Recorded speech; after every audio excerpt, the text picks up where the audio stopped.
In chiropractic, we call it the big idea. That's the founder of chiropractic called it the big idea. And a part of that is, and it's kind of esoteric, right? It's kind of like a bold statement to say, but he claimed that the chiropractic adjustment combined man the physical with man the spiritual, meaning when it's in line and it's functioning properly, we are more connected to source, right? Like we are more connected to a higher power because that's the way we were designed to be. Like the first lesson that I teach people when they lay on my table is like, we were designed to be healthy. Like I don't think we were made to be sick and dying our entire lives, you know? Yeah. And and the nervous system is that communication piece that's so almost not understood that it's mystical. And so there's a beauty of that aspect of it as well. And if you honor that, oh man, miracles happen every day in the office, which is really cool. What's up, you beautiful beasts? I'm Katie. I'm on a mission to help humans become their favorite versions of themselves and to strive for overall health by healing their relationship to food and exercise, healing their relationship to their body, and most importantly, healing their relationship to themselves, all without ever having to step on a scale. I have had the privilege to talk to all kinds of different humans who have been through a plethora of experiences just being a human and existing. I believe that every single time someone shares their story, at least one person listening will learn from it, be inspired by it, and maybe, just maybe, even change the entire direction of their life. These are the stories of humans unveiling their beautiful beast. Keep listening. This is the Unveiling the Beast podcast.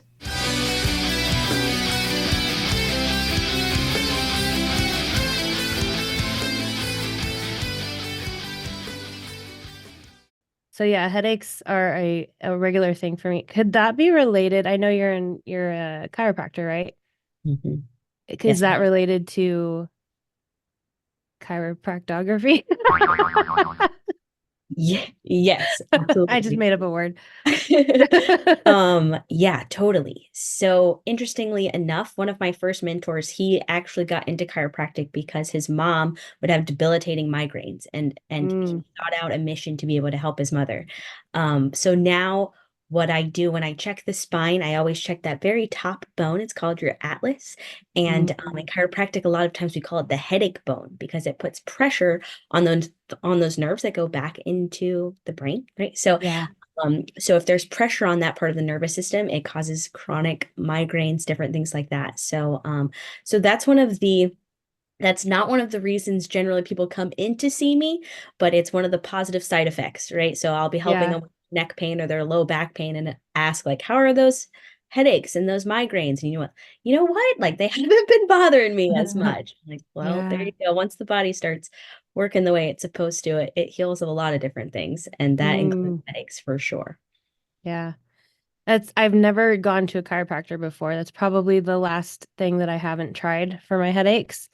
Yeah. Um, so although I also have not done the daith piercing, which I've heard also helps headaches. Is that Um, the tragus one, that it guy? I think it's yeah, it's like this piece here. And what's interesting is my niece got that piercing, and I asked her if she did it for headaches, and she goes, "No, but now that you mention it, my headaches are gone." Oh, So really? it's like How cool. interesting. Yeah. So, That's cool.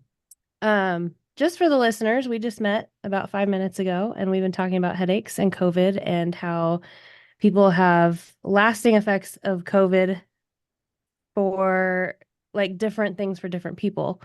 Um, in the interest of the podcast and the listeners, could you tell us a little bit about who you are and why you think you are who you are? Ooh, what a good question. All right. So first of all, my name is Karissa Lacy. And and I give a lot of glory to who I am from the way that I was raised. I have a very unique childhood and upbringing and unique parents and older siblings. And it was very much providential. I was a surprise My Mm. older brother and sister are 15 and 12 years older than me. And so I was not planned. It was actually almost miraculous from the beginning. So that's kind of cool. And my name, even when I was born, they changed it, right? So I was originally born Allison Corey. And then Mm. afterwards, my father went home and he was in the shower and he got a word from the Lord and was like, it's Karissa, which means in Greek, a gift of grace. So they came back, changed my name, and then sent me on my way. And so that story is almost relevant to who I am today, right? I just flow flow in the path of what I believe I'm supposed to do, and trusting that has created a pretty cool person, I think. So that's So who far, I I agree. am. That's awesome. And so how did you get into, okay, I know there's a word. It's probably not chiropractic. Chiropractic. Chiropractics? Yeah, Got it. yes, Okay. just chiropractic. How Boom. did you get into that Cool. fancy word? So I was a student athlete in high school, and my high school was right next to a chiropractic school. So I would go for care. They took care of the student athletes for free. But actually, that's not what excited me. I kind of thought that chiropractic was just like physical therapy. They helped me with my wrist pain, all of those types of things. But nothing really sparked my interest. So I went to college. I was a student athlete, but I played flag football and I weightlifted. Very Mm. good, but there's not really scholarships for women in those sports. So as much as I wanted to have a athletic scholarship, I just took the academic route and found myself at the University of South Florida. And that is where I found rugby. So rugby is a big part of this Mm. story. I thought like these are the coolest girls out here. Like these ladies are just badass. Like what do we do? So I joined the rugby team and the ultimate frisbee team, and I was trash at ultimate frisbee, like so bad, but I caught on pretty fast to rugby. So we made it to the Sweet 16, which is the top 16 teams in the nation, and not because we were good. We were actually terrible. But we like wrote a letter and like, please let us come. Like we worked really hard. So we travel up to North Carolina, and I see this big bus pull out, and it says like Life University across, and these girls walk out all with like matching outfits, and that doesn't seem like a big deal for most sports teams, but as a women's rugby player, like you're lucky if you have matching t-shirts, right? Like you're paying Yeah. for everything yourself. Like it's not at the top of the sport hierarchy. As a rugby player, like that was huge. And I was like, how do you get on that team? And my captain was like, well, they're all chiropractors. Like you have to be a chiropractor. So I was like, oh, forget that. Like I'm trying to be a radio host. That's what I was in school to have a radio show. And so I forgot about it. I told my mom that story. And then she started going and seeing a chiropractor. And she's like, you got to meet this lady. She's changing my health. Really cool. Like, come.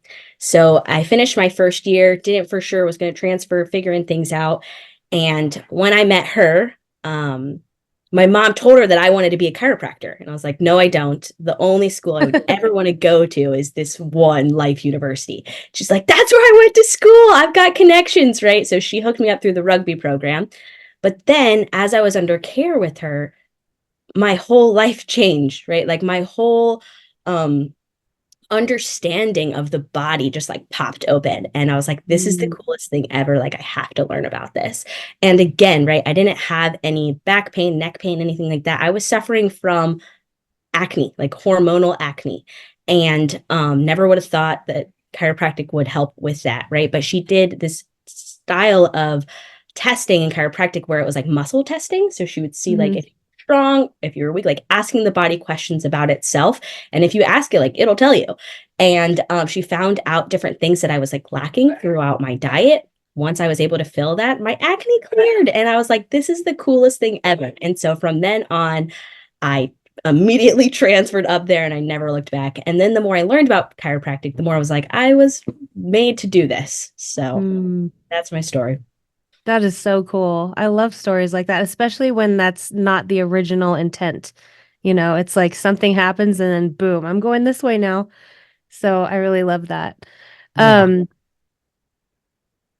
So I'm in the health space and not in the traditional way where I tell you what to eat and tell you how to move. I am in the space of helping people heal their relationship to themselves and their bodies and the way they move and the way they eat. Because diet culture is a bitch. And and so that is the health space I'm in. And for me, that's all inclusive of sleep. Like how much sleep are you getting?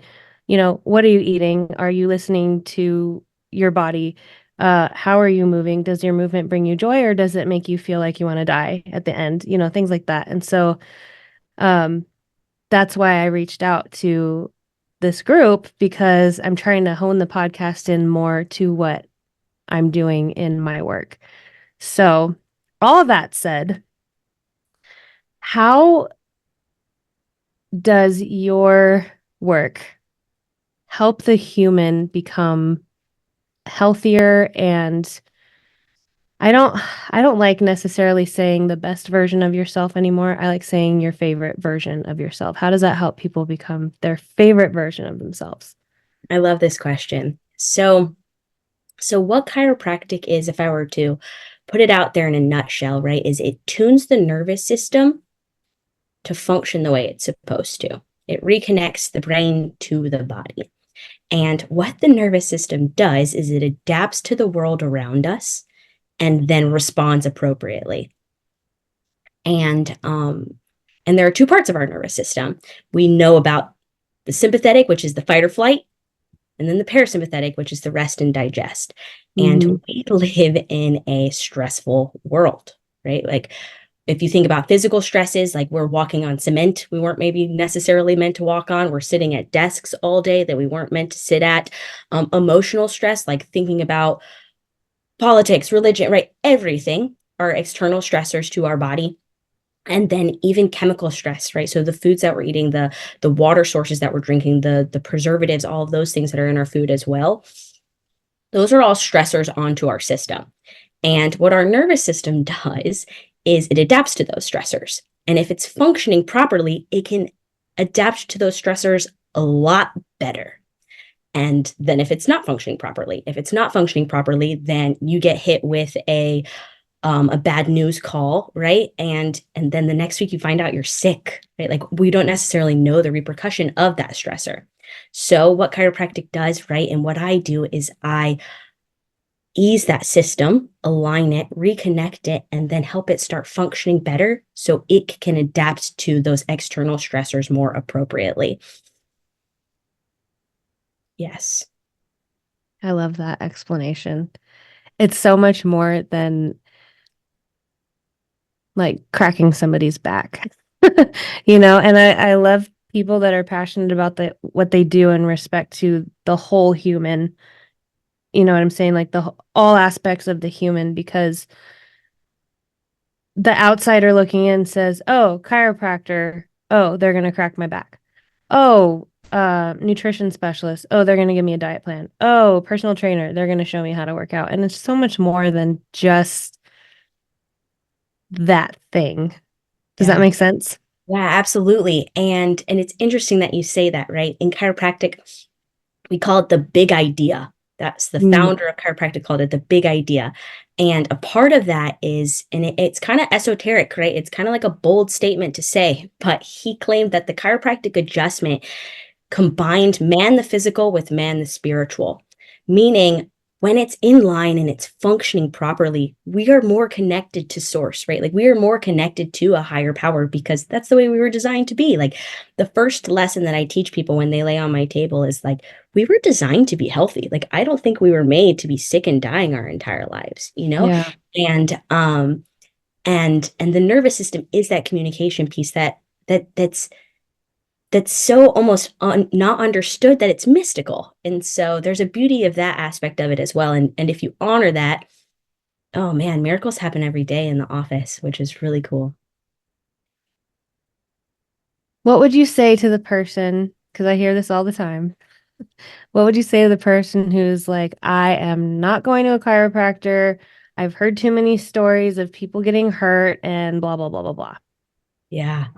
I would first say to reserve judgment and come with from a place of curiosity. Mm-hmm. don't understand things, one of our first defects is to just put up our walls based on fear.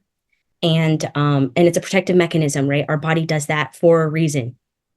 When we see a tiger, right, we respond appropriately by running in the other direction. Yeah.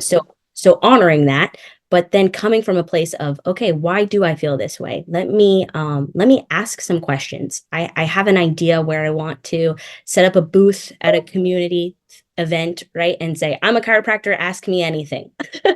Because there are so many horror stories, right? And Yeah. what's interesting is it's one out of a million, but that one story is the one that we hear about. And I don't want to get on the soapbox of like the medical system, right? But Right. but the third leading cause of death is medical issues, like Hmm. medical malpractice, like all of those, not even malpractice, just practicing medicine. Yeah. And we don't hear about that, right? And we still trust that they are out there for our best good. And chiropractic's the same way. There are some bad chiropractors, like honestly, they've lost the connection to what it's meant to be, and they are simply putting forces in to hear bones make noise. And so when you lose that connection to the person on your table and it's just a spine and not a human being, then every one in a million you do get an injury, right? But Yeah. that's not enough to deter from the entire beautiful thing, like all of the miracles. Like if you were to hear all of the miracle stories about chiropractic as well, oh, it would outweigh that in a heartbeat. And the Yeah. biggest just automatic way of seeing that is through our insurance policies. Right? Like medical malpractice insurance costs like $100,000 a year. Like it's ridiculous. Maybe even more, $300,000. Mm, Mine is $1,000 for a year. It's one of the safest practices that there is. But also, when you're dealing with someone who is in fear, facts like that doesn't matter, right? Like you got to connect to them on where right. you're coming from. So, Yeah. And I love that you mentioned that too, is like I think what makes a person good at what they do is their curiosity. So mm, like my job as a trainer and coach and nutrition person is asking questions like, what have you done? What are the barriers you've seen? And so like asking a lot of questions and being curious. And what came to me when you were talking about that was th- like the human. There are people who hear one story and they stick with that. So, for example, somebody in my life, I won't mention who, it's my mom, um, when she found out I was going to fly to Texas, she's like, you have to be really careful because those doors are flying off those planes. I'm like, what? He's like, didn't you hear the doors are flying off the planes? I'm like, what airline and how many planes? Well, it happened to like two planes. I'm like,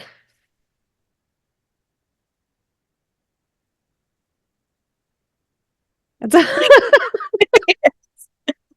yeah, yes. yeah. And So, it kind of goes back, right? So like if your nervous system is stuck in that fight or flight mode, then you see that as threat, as a huge threat, right? And like I explain it to my grandma as this kind of same thing, right? Grandma, sorry. But she's 94, right? And she is coming to the end of her life and she's starting to realize that she has anxiety, right? And mm, through her entire life, like mental health was not a thing. Like it was just something you yeah. just put in the corner and you did not acknowledge. And now she's starting to realize like, whoa, I have this thing called anxiety and it's not a bad thing. Well, she still thinks it's a bad thing, but we're working on it, right? Mhm. Like we all have anxiety that we're dealing with. This is the way that I explained it to her, right? So again, it's our nervous system functioning for us, but if Mhm. off balance, it gets a little sideways. And so we have this part of our nervous system called the sympathetics, right? That causes that fight or flight reaction. So when we see a tiger, we respond appropriately. Like I said, we get blood into our muscles, our eyes dilate, we get everything moving so we can run away from the tiger. Now, Mhm. when it's not functioning properly, when we see bunnies, our nervous system Mm. goes same exact reaction. Our eyes dilate, our muscles get big, we're ready to run away, we're ready to fight, but it's a bunny. And so that shows that we're not properly responding to the external factors around us. Mhm. And that's an anxiety problem, but it's also a nervous system problem. And if you can correct that, then we also see people's anxieties start to change because they're responding appropriately to the world around them. Yeah. And that's interesting, right? So like it is human nature when we are stuck in that fight or flight mode that if we hear a terrible story, then all doors are flying off of planes. Realizing like, okay, like that's a bunny, like that was a tiger for those two planes, like for sure. But in the grand scheme of things, like things are very safe. So Yeah. Another thing I've learned working with people is sometimes sometimes all the time our emotions present themselves as physical sensations. And because of how we learn in the world, we're taught that we need to give those sensations a label. mm, And when we do that, like if you think about anxiety and excitement, like excitement to go somewhere you're excited about and anxiety, it's kind of, for me at least, it's the same sensations in the body. And so yeah. once you give it that label, then you act accordingly. Yeah. Isn't that powerful? So, Ugh. yeah. Like they're literally the same neurotransmitters in your brain. Mhm. Like the Yeah. exact same hormone is being released. It's up to your perspective and your interpretation. Yeah. So Yeah. true. Powerful stuff, man. Yeah. So this is where I would guide my clients to one of the biggest concepts that changed everything about my life is just noticing without judging. Mm, And this way you notice things and possibly even bring things to attention that you've never noticed about yourself before. And don't judge it, just notice that it's there, and then you have the option to change it or not. So yeah. just this noticing gives you choice. And if you want to keep the thing. So in respects to like noticing the sensations that come up in your body, it's up to you whether or not you want to give it a label. Yeah. Does that make sense? Yeah. Absolutely. I was actually reading a book today in regards to pain, right? So Mm-hmm. he was talking about how pain does not have to equate to suffering, right? Like Mm-hmm. we can feel the pain and we can either choose to go through it or we can choose to fight it. But that choice is ours. And then what that does is it allows us to either conquer it, or if we resist it, then we are a victim to pain. And then that induces suffering.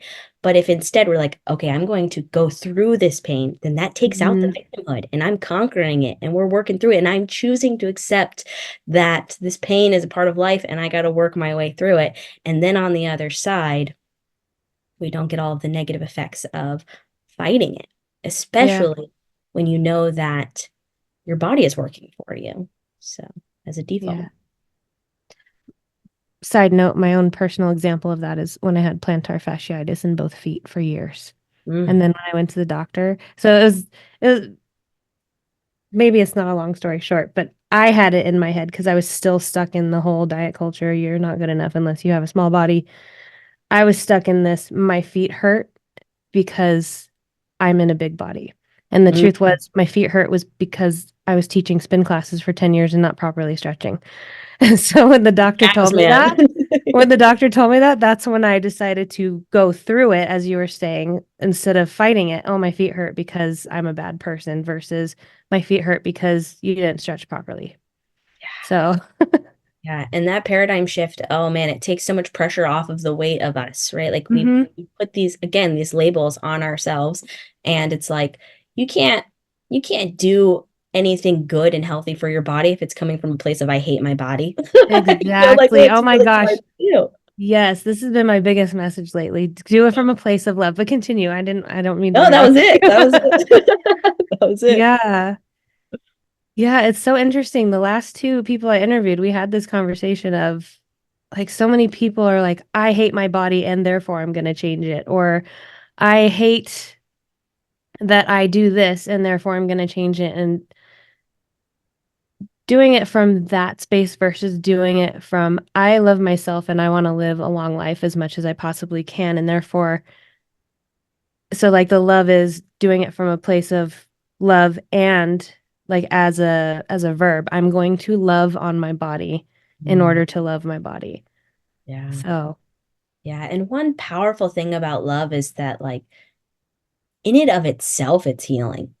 mm-hmm, Like, oh man, like the adjustment starts way before I put my hands on somebody. It starts with my intention and with my love mm-hmm. for that person, and what that does to their system. Like sometimes I just need a hug, like Yeah.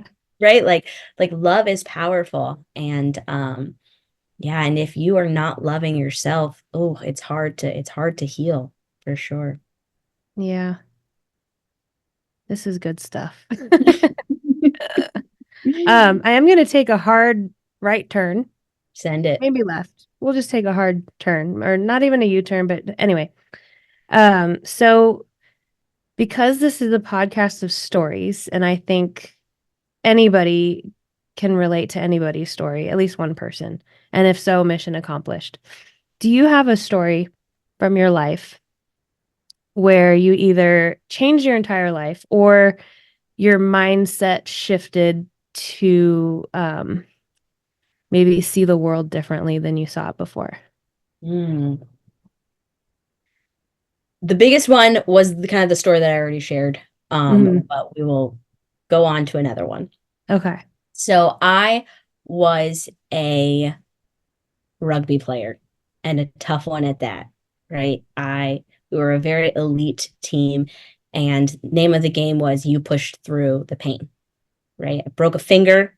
I played for another 10 minutes. I even had my friend like pull it because we thought it was Oh jammed. no.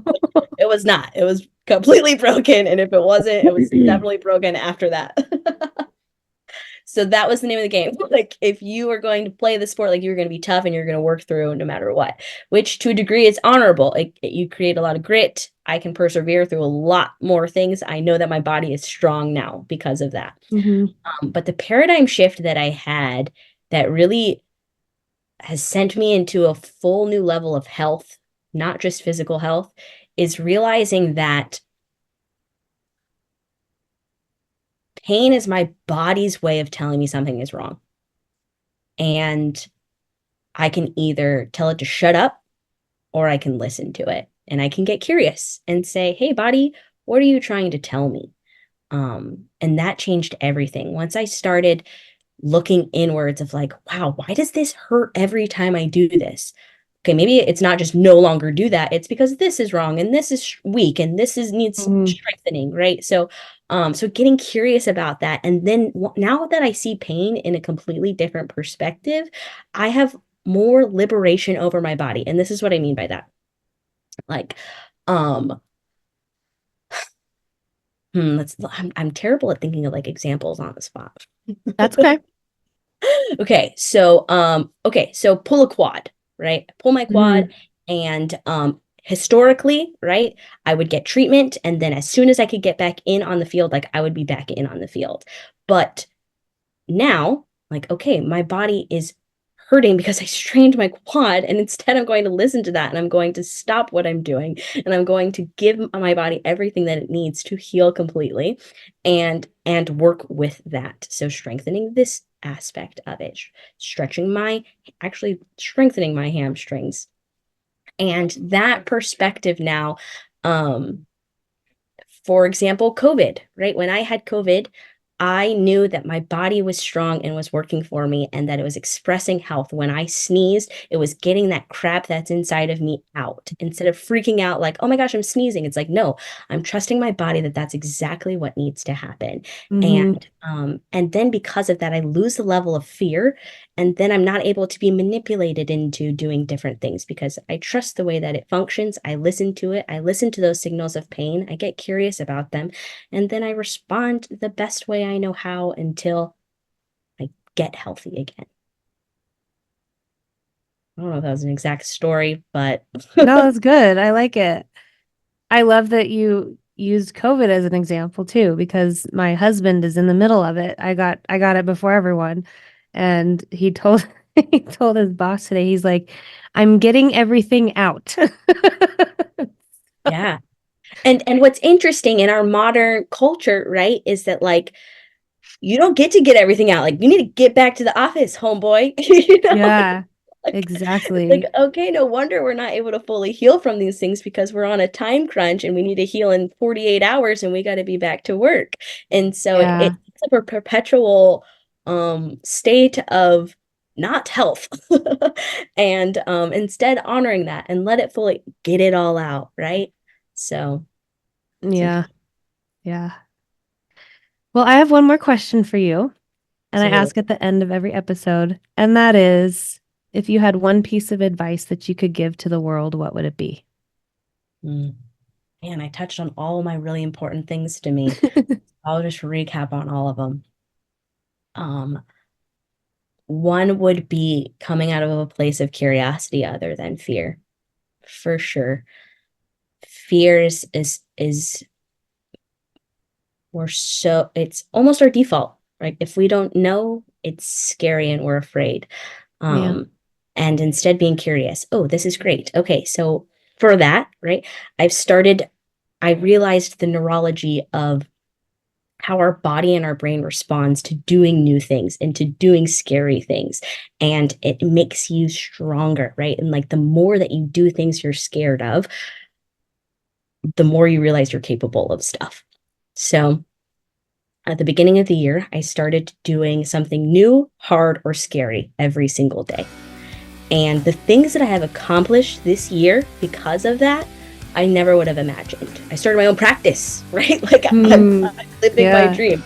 And if you would have checked me out 2 years ago, that would have been terrifying, right? But every day doing something that's hard, scary, or new has gotten me to a place where my comfort zone started like this, and now it's out here because I know what I can test what I'm capable of every day. And that's been something I've implemented that I would share to others. Boom. Boom. Boom. Beautiful beasts. Karissa Lacy signing off. Until next time.